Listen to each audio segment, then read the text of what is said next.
Le Grand Matin Sud Radio, 7h-10h. Patrick Roger. Et avant le grand débrief avec vos appels 0826 300 300, vous savez, vous avez la parole bien sûr pour réagir à tous les sujets d'actualité, notamment ce que nous avons évoqué ce matin. Nous devons reprendre le contrôle des flux migratoires après l'attaque de Marseille.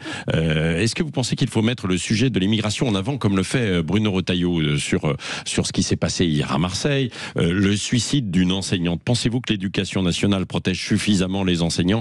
Question que l'on pose sur Twitter, et puis beaucoup d'autres sujets comme par exemple la grande interview de Nicolas Sarkozy. On va débriefer ça dans un instant avec Éric Revel et Elisabeth Lévy. Avant ça, le rappel de l'actualité avec vous à 9h-25, Laurie Leclerc. Et à 5 jours du vote de confiance, le Premier ministre François Bayrou ce matin sur BFM explique avoir voulu, en faisant ce geste inédit, provoquer une prise de conscience sur la suppression de 2 jours fériés. Il a expliqué: je renonce dès l'instant que nous aurons trouvé 4 milliards d'économies ailleurs, et je pense que c'est possible. À Marseille, 5 blessés dont un grave dans une attaque au couteau hier après-midi en plein centre-ville. L'assaillant a été abattu par la police, un Tunisien de 35 ans en situation régulière en France. Et puis l'image du jour, Vladimir Poutine aux côtés du président chinois Xi Jinping et du dirigeant nord-coréen qui sont en Chine. Réaction de Donald Trump, il a accusé son homologue chinois de conspirer contre les États-Unis avec la Russie et la Corée du Nord, et s'est dit très déçu par le président Poutine sur la guerre en Ukraine. Sud Radio, le grand débrief. Ah oui, et juste aussi avant le grand débrief, je vous rappelle que vous pouvez continuer de jouer jusqu'à 9h. 7 20 18. Pas vous, Elisabeth Lévy, je vois que vous êtes sur votre portable. Vous ne jouez pas. Hein. 7 20 18, vous pouvez envoyer Sud et vous gagnez une semaine de vacances chez Lagrange Vacances, dans des résidences 3-4 étoiles à la montagne, à la mer et à la montagne et à la campagne. Ça vous donne envie? Allez-y, il vous reste quelques minutes, évidemment. On va parler de tous les sujets que j'ai évoqués tout à l'heure, mais là, vous réagissiez aussi à François Bayrou. Alors vous avez vu, il multiplie les interviews, il n'arrête pas, les radios, les télés, etc. D'ailleurs, il y a un conseiller ministériel qui dit ce matin dans Le Parisien, plus il intervient, plus il nous agace. C'est un conseiller ministériel, parce que c'est vrai qu'il n'arrête pas. Là, alors maintenant, il est prêt à renoncer à la suppression des jours fériés. Éric Revel, d'un mot. Oui, alors je sais pas comment il faut prendre la déclaration de François Bayrou. Il dit: je suis prêt à y renoncer à condition que vous trouviez 4 milliards d'économies, c'est possible. Ouais. Bon, alors est-ce qu'il ironise sur les gens qui voudraient supprimer et continuer à creuser le déficit, ou est-ce qu'il pense vraiment, mais alors s'il le dit, c'est encore une erreur politique sur une erreur politique, parce qu'il est à 5 jours d'un vote de son auto-suicide, de son suicide politique. Alors s'il cède maintenant, on se demande... quel est le sens de ce qu'il a annoncé précédemment? Pardonnez-moi, mais la situation est tellement confuse politiquement que je suis pas sûr que François Bayrou se souvienne de ce qu'il a dit la veille. Voilà. Oui, c'est-à-dire qu'il est un petit peu perdu, entre guillemets.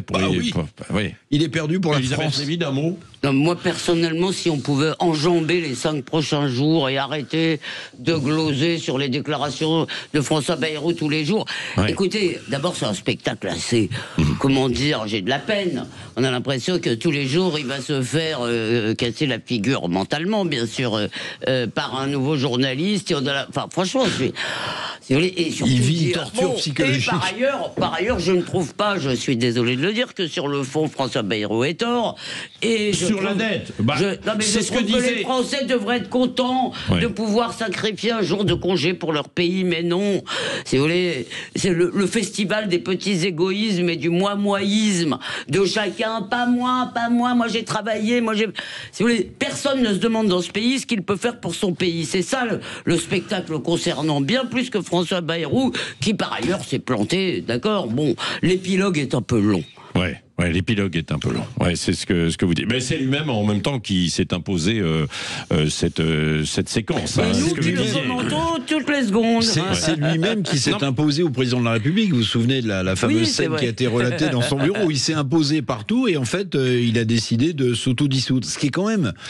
dans la carrière de François Bayrou, qui restera une énigme. Alors on lira avec beaucoup d'intérêt le livre qu'il va pas manquer d'écrire pour nous expliquer ce qu'il a fait à Matignon, mais moi je suis curieux de savoir ce qui a entraîné cette décision du 8 septembre. Il aurait pu sortir par une porte plus petite, mais non, il a préféré se comparer à Pierre Mendès France. Il a préféré se comparer à Pierre Mendès France. Ce qui est intéressant, tiens, dans le domaine politique, il n'y a pas que la politique dans la vie, mais tout de même, l'interview de Nicolas Sarkozy, là, ce matin. Longue interview dans le Figaro.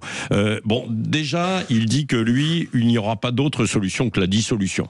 Vrai, pas vrai. Moi, j'y crois pas. Vous n'y croyez pas, Elisabeth Là, on est un peu dans le domaine du casino, les enfants, donc. Oui. Et puis, il revient aussi. Moi, je mets un jeton sur le pas de dissolution, voilà. Pas de dissolution. Et puis, il revient plus généralement aussi sur la situation, en fait, actuelle. Et il dit quand même qu'il n'y a pas aussi de leader incontestable à droite pour mener, entre guillemets, la bataille. Et puis après, il se penche aussi sur l'arc républicain. Oui, alors, je laisserai Elisabeth parler de ce qu'il dit sur le RN, non pas que je ne veuille pas en parler, mais je pense que là, il a franchi le Rubicon politique. C'est-à-dire que là, le cordon sanitaire est mort. Alors, cordon sanitaire, voilà, sur le RN, mais Elisabeth va en parler mieux que moi. Mais sur les LR, en fait, il dit il faut organiser une primaire. Il dit il faut organiser une primaire. Alors, il a peut-être en tête la une récente du Figaro où on voit côte à côte David Lisnard, Laurent Wauquiez, Bruno Retailleau, etc.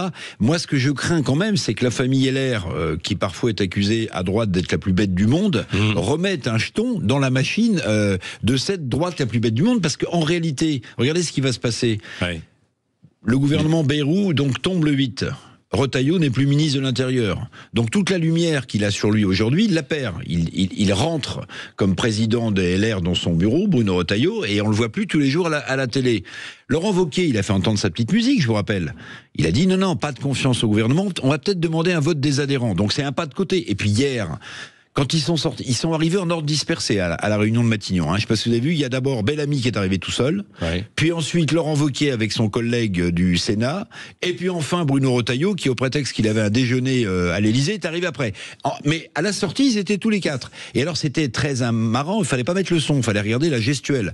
C'est-à-dire que les uns et les autres se poussaient pour être devant le micro et répondre aux questions des journalistes. Donc, pardon, Sarkozy a sans doute raison, il faut un leader, mais s'ils commencent à jouer des coudes les uns avec les autres, il n'y aura pas un LR sur la ligne d'arrivée au second tour.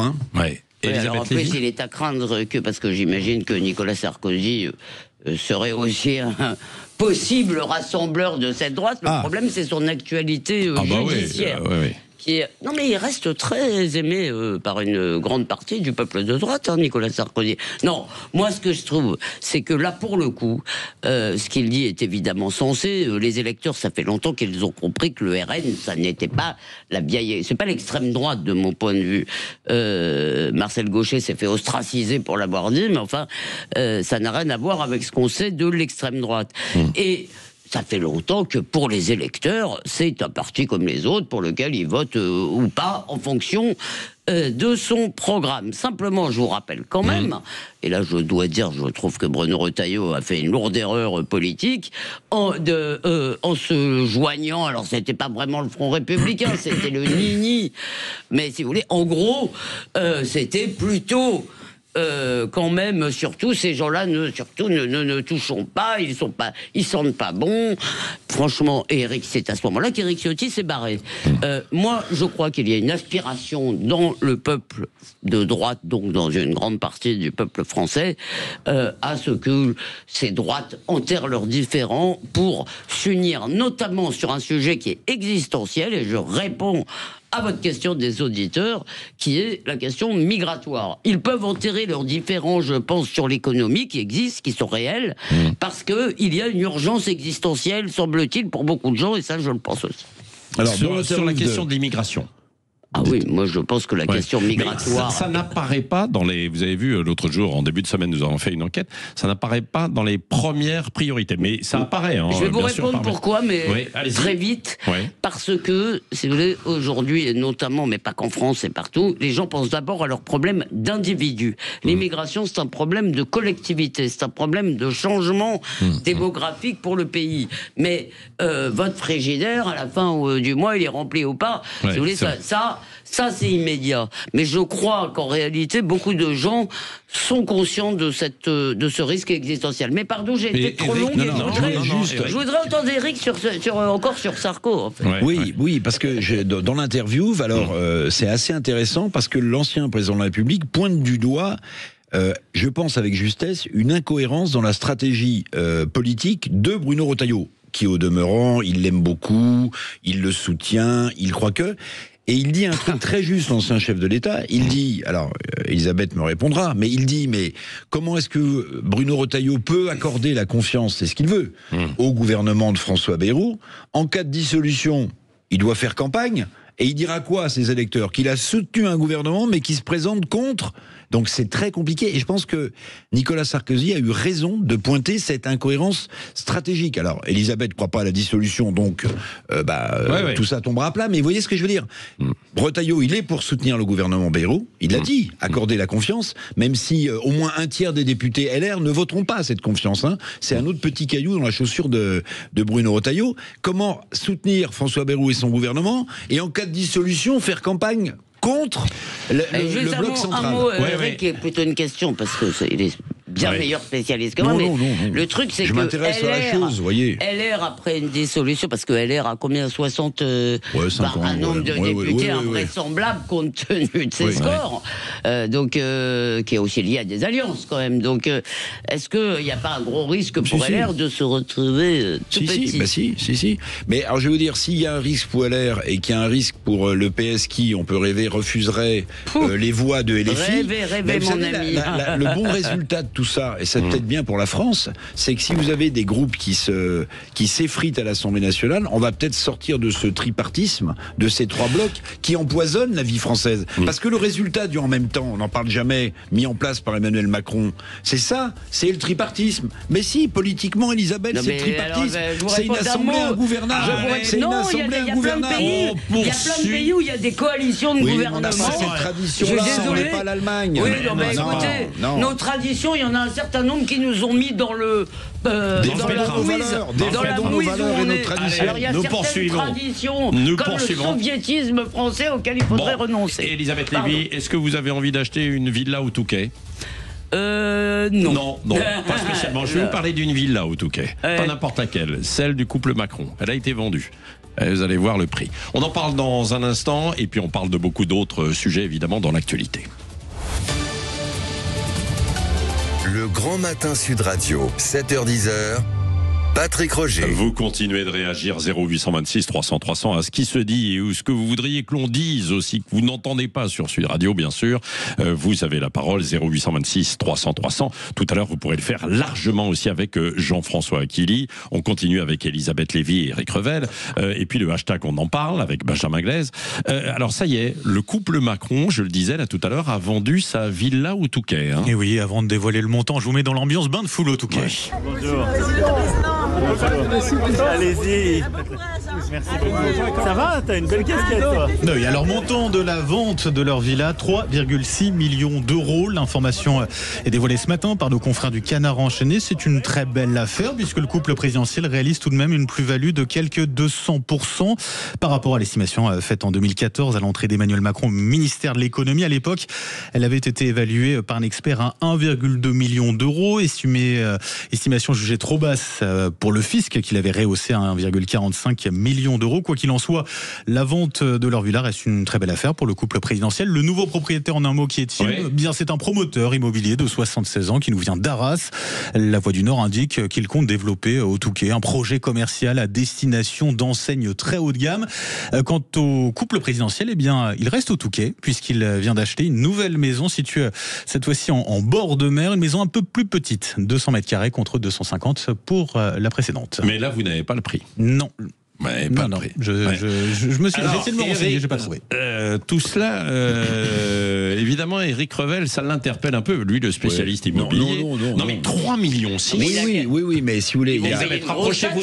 Si vous voulez parler, rapprochez-vous du micro. Ouais. Alors, il y a plusieurs choses. Je pense que les confrères vont regarder depuis quand ils payent l'IFI, parce que je rappelle, n'en déplaise à certains journalistes du service public, que l'impôt sur les grandes fortunes n'a pas été supprimé. Il a été allégé allégé, mais il n'a pas été supprimé, donc on ne peut pas le rétablir. Donc, il reste pour l'immobilier. Il n'est plus pour les actions, mais il reste sur pour l'immobilier. Ça veut dire que c'est 14 000 Benjamin euros du mètre à peu près. C'est ça. Ouais. Bon, alors après, oui, ils vont payer évidemment l'IFI. Alors est-ce que la maison est au nom du président de la République ou de son épouse? Normalement, c'est Brigitte Macron. Voilà. Mais alors, moi, je me souviens que lui avait financé les travaux de rénovation en partie, parce qu'il avait touché beaucoup d'argent quand il a quitté. Il y a une autre question que je me pose quand même, parce qu'il faudrait interroger ce promoteur, c'est est-ce que le fait que vous avez racheté la maison de l'ancien président de la République, vous voyez, il n'y a pas des curieux qui vont voir à quoi ressemble la baignoire, ou je dis n'importe quoi, mais il peut y avoir une surcote. Il peut y avoir une surcote parce que précisément, voilà, il y a des gens qui sont fans de ce genre de choses. Peut-être que c'est le dernier macroniste et qui voulait les aider, qui voulait aider le projet politique du président. Voilà, ou qui voulait donner un peu d'argent au budget de l'État. Voilà. Non mais d'abord, moi, vous me la donnez cette maison. Bon, si vous me la donnez, bon. Mais enfin, en tous les cas, pour ce prix-là, moi, je pose pour ce prix-là. Je vais le prendre comme un cornet de glace. Non mais c'est ça. Ouais, pour ce prix-là, je ne suis pas sûr que je serais allé dans cette magnifique et belle ville du Touquet. Mais c'est autre chose. En fait, vous voulez que je vous dise, je pense que une fois de plus, je me fous complètement de savoir qui a payé quoi, combien ça leur a coûté, est-ce qu'il a payé tant et combien il va payer. Il va payer une grosse taxe sur les plus-values parce que ça fait que 15 ans qu'ils l'ont. 200% de plus-value. Donc il va payer une grosse taxe sur la plus-value quand vous avez, quand c'est pas votre résidence principale, vous payez bonbon. Sauf si vous l'avez depuis 40 ans. Moi, ce que je crois, c'est que ce qu'on reproche aux oppositions, on s'intéresse tant aux petites choses avec qui ils ont pris leur thé, etc. C'est parce que on n'est pas content de leur action. Et je me fous éperdument de savoir combien les Macron payent leur maison. Ce qui m'intéresse, c'est plutôt l'action du président. Et là, j'aurais plus de trucs à dire. C'est vrai. Non, alors, mais sur ce que vous disiez tout à l'heure, toujours les gens. Sur ce que vous disiez en fait tout à l'heure, c'est-à-dire que finalement, c'est nous qui sommes responsables et que vous êtes d'accord avec Bayrou. Il y a Raphaël de Cachan qui veut réagir, puisqu'il est plutôt d'accord avec vous. Bonjour Raphaël. Oui, bonjour Patrick, bonjour à tous. Bonjour Raphaël. Et à toutes. Oui, bonjour Elisabeth. Salut Raph. Oui, donc effectivement, pour rebondir sur ce qu'Elisabeth Lévy disait il y a quelques instants, on est face finalement à un problème de fond qui dépasse largement le problème politique, donc c'est un problème sociétal. C'est le regard qu'ont les Français sur l'intérêt général, sur leur justement ce qu'ils veulent apporter pour la collectivité nationale. Et effectivement, on est très très loin de ce qui peut se passer dans d'autres pays qui ont une conception un peu plus réaliste de ce que c'est l'intérêt national. Et effectivement, ces pays-là, les gens dans les nationaux sont tout à fait prêts à faire quelques sacrifices pour effectivement améliorer le sens commun en fait, tout simplement. Donc effectivement, on est face à une absurdité avec des gens qui veulent plus de services publics, mais qui veulent aussi beaucoup moins d'impôts. Donc on est face à des condamnations permanentes. C'est vrai. Merci. On comprend ce que. Non mais bien sûr. Mais moindres ressources. Donc il y a à un moment donné, il faut être un peu raisonnable et se recentrer sur l'essentiel.